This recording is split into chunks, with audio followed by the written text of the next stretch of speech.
You're standing in the doorway of a room lit by 100 candles, and the floor is moving not with rats or shadows, but with women. Naked women crawling on their hands and knees, chestnuts rolling from their mouths. And seated at the center of this scene, watching from a throne-like chair draped in crimson silk, is the most powerful man in the Christian world. Beside him sits his daughter. Tonight is her wedding night. Before we go any deeper, drop a comment and let me know where in the world you're watching from. It genuinely amazes me that a story buried in Vatican archives for 5 centuries can reach someone halfway across the globe right now. That's the power of what we're about to uncover. The date is October 28, 1501. The place is the Apostolic Palace in Rome, heart of the Catholic Church. The man orchestrating this nightmare is Pope Alexander VI, born Rodrigo Borgia, and the bride seated beside him forced to watch. What no daughter should ever witness is Lucrezia Borgia, 21 years old, intelligent, cultured, and entering her 3rd marriage. Her first was annulled when her father decided the political alliance no longer served him. Her second husband was strangled to death in his bedchamber by her brother Cesare on their father's orders. And now she's married again, this time to Alfonso d'Este, heir to the Duke of Ferrara, a 25-year-old military commander with a reputation for honor and decency.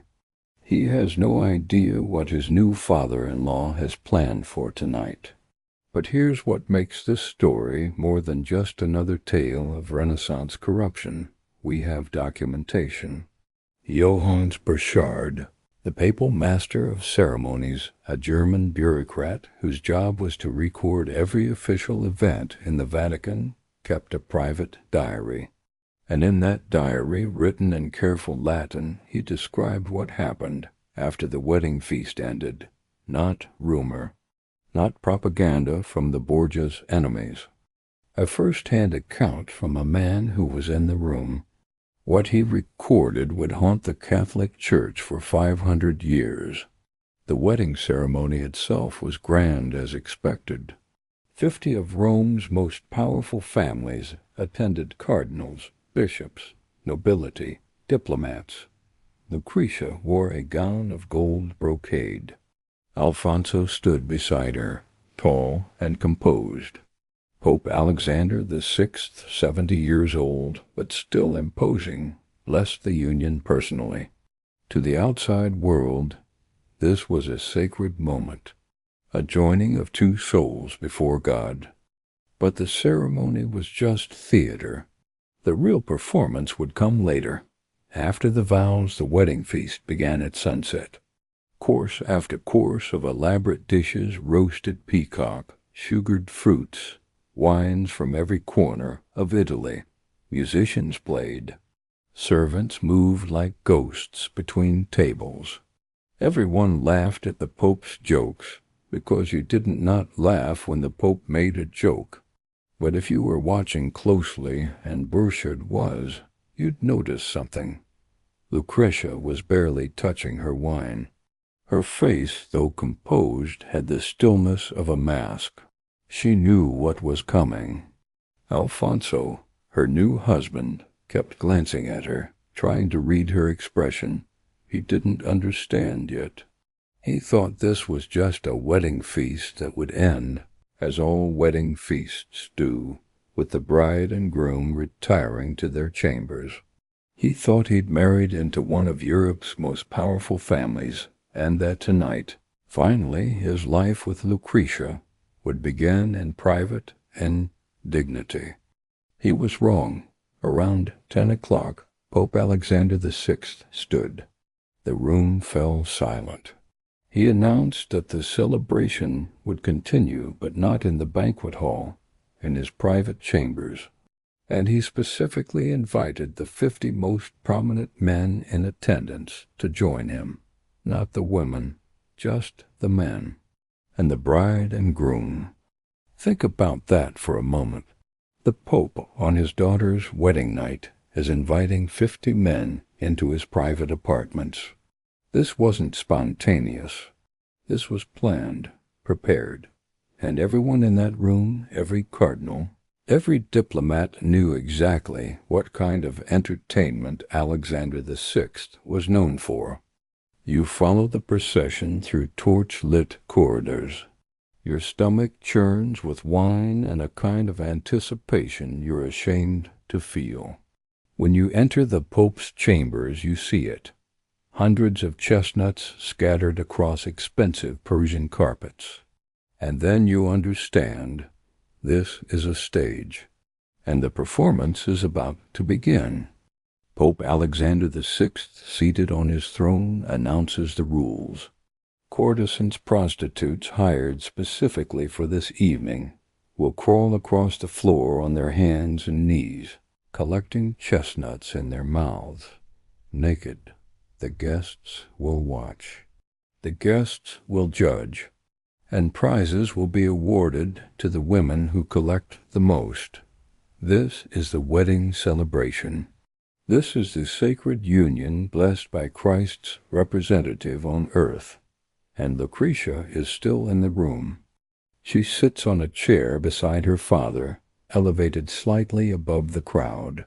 Alfonso sits on her other side, his face draining of color. They are not dismissed. They are not given the courtesy of absence.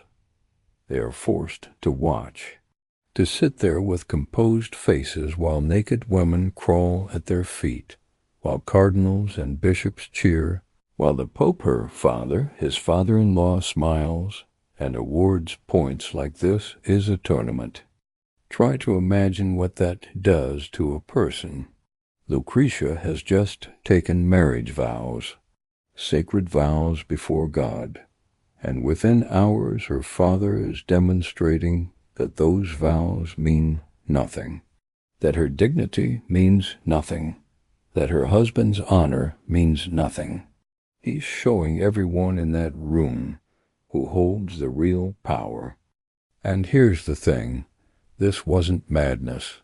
This wasn't the impulsive cruelty of a drunk old man. This was strategy. Alexander VI was demonstrating absolute control over bodies, over souls, over his own daughter. He was making everyone in that room complicit. 50 witnesses who could never speak out because they had participated, they had watched, they had laughed, they were stained. According to Burchard's account, the chestnut game lasted over an hour. When it concluded, the Pope announced a second competition. The courtesans would now couple with male servants right there. In front of everyone, and guests would throw chestnuts as rewards for the most enthusiastic performances. Read that again. The Pope, Christ's representative on earth, successor to St. Peter, guardian of Christian morality, is organizing a live sex show in his personal chambers, with his daughter seated beside him. On her wedding night, Alfonso d'Este looks like he might vomit or murder someone, or both, but he sits. He stays. He does nothing. Because what can he do? Challenge the Pope? In the Pope's own palace, surrounded by the Pope's guards, the Pope's cardinals, the Pope's guests? He is powerless, and that's the point. Alexander VI is demonstrating that Alfonso X, military commander, heir to a duchy, husband, doesn't actually have authority over his own wife. The Pope does. You glance at Lucrezia. Her face is completely blank. Whatever she's feeling, she's buried it so deep that nothing shows. And you realize she's done this before. Not this exact horror, but this kind of survival. Sitting through her father's depravities with a mask of perfect composure. Burchard's diary records that the festivities continued until dawn. Hours of orchestrated debauchery with the Pope awarding prizes, silk garments, jewelry, gold coins, to the performers who pleased him most. Lucrezia remained seated throughout, a witness to her own wedding night. When dawn finally broke, Alexander VI dismissed the guests. Lucrezia and Alfonso were allowed to retire to their chambers. Their actual wedding night had been stolen, transformed into a demonstration of papal power. Think about what that does to a marriage, to a woman, to a man's sense of honor. Alfonso X would remember that night for the rest of his life. Every time he looked at his wife, he would remember sitting helplessly while her father orchestrated depravity around them. Every time Lucrezia looked at herself in a mirror, she would remember that her own father valued her dignity less than his need to demonstrate control. That was the wedding gift: trauma, humiliation, dominance. But here's what should truly disturb you. This wasn't an isolated incident. Burchard's diary records multiple similar events.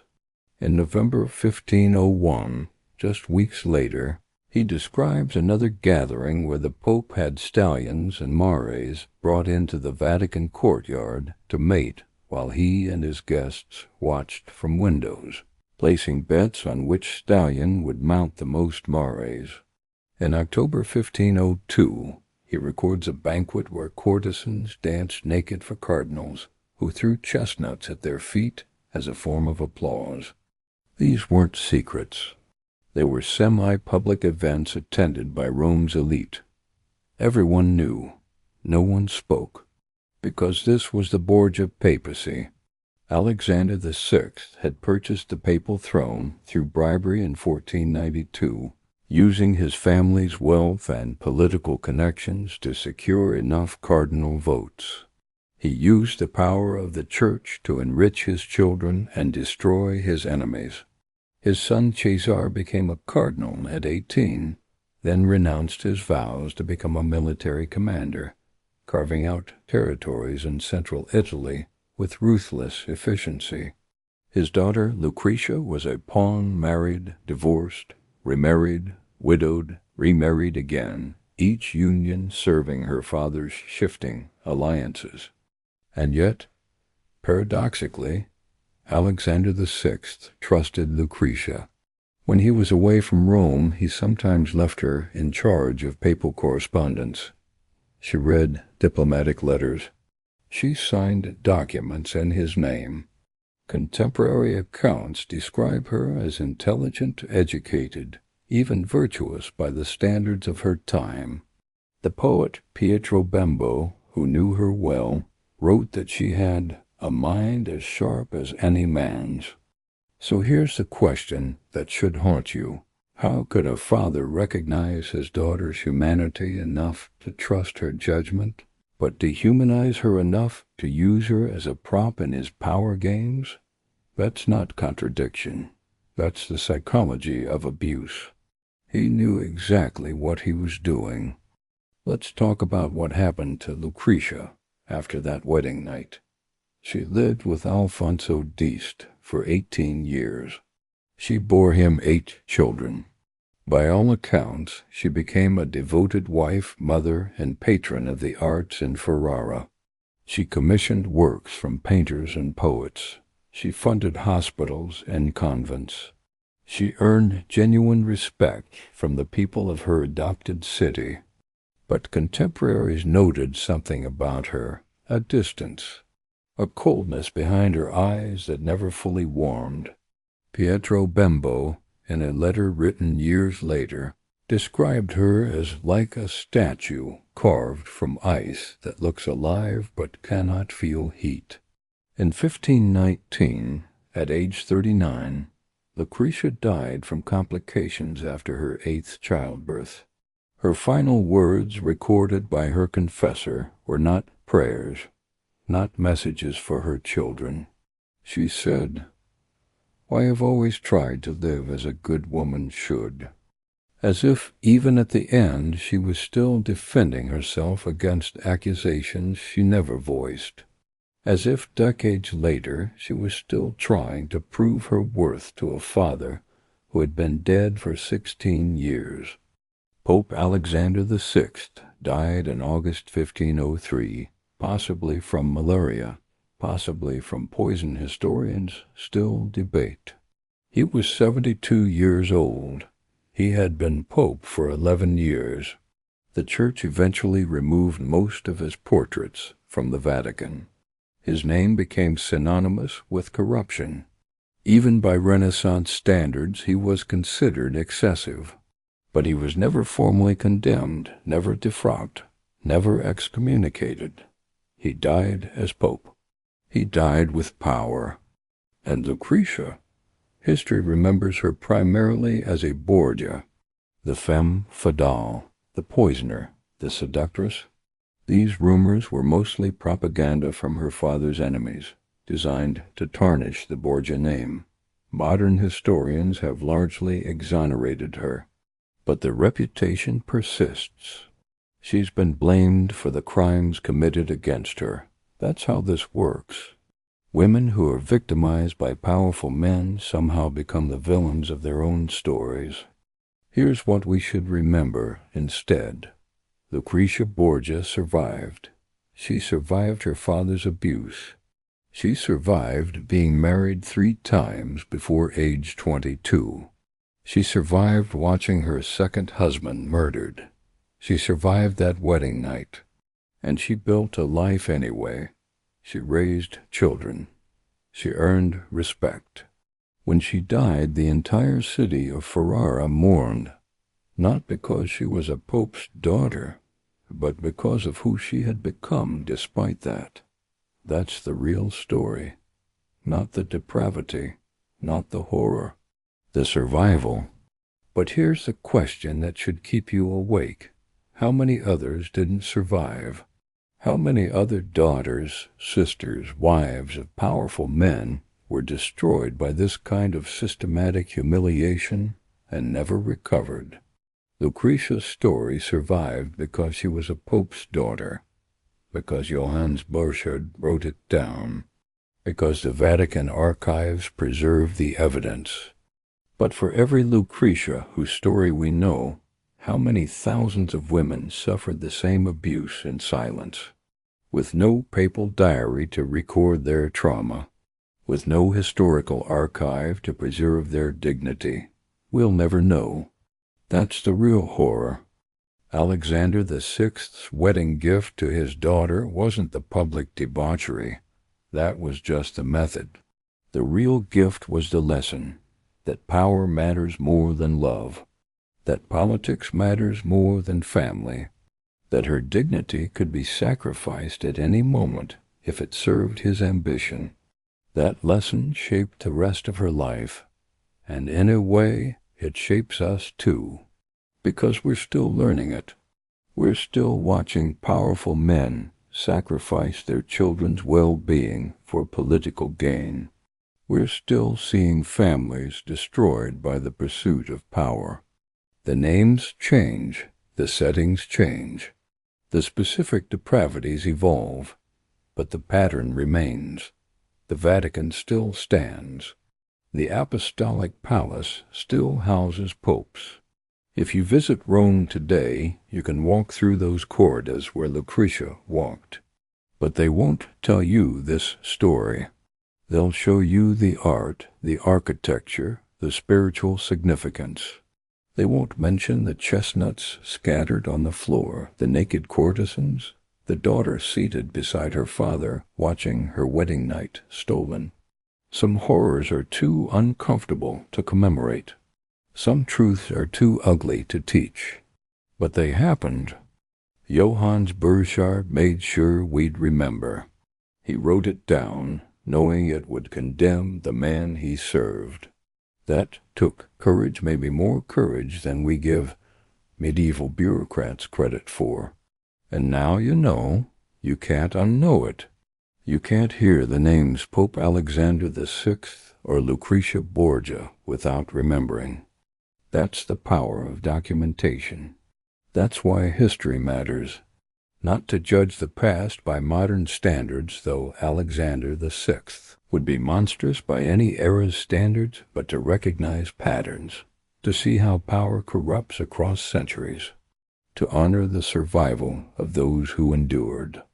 Lucrezia Borgia tried to live as a good woman should, despite everything, despite her father, despite that wedding night. That's more than Alexander VI ever did. And 500 years later, we remember both of them, but for very different reasons. He's remembered as one of the most corrupt popes in history. She's remembered when we tell the true story as someone who survived what should have destroyed her. History isn't always fair, but sometimes, eventually, it gets the verdict right.